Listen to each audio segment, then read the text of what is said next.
You're watching how Leap lets unrestrict someone on Facebook Messenger. Open the Messenger app and go to the chat with the person you restricted. Tap their name at the top of the chat to open their profile. Tap the three dots or eye icon for more options. Scroll and look for unrestrict name. Tap it, a confirmation will appear.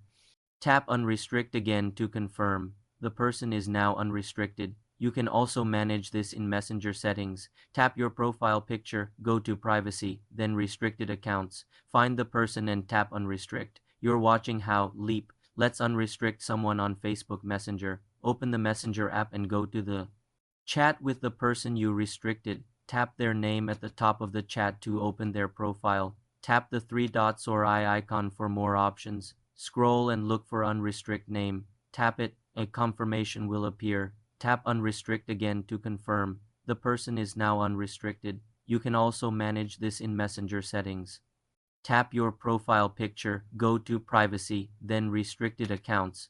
Find the person and tap unrestrict. They can now see when you're active and message you normally. For more simple tech tutorials, subscribe to the channel.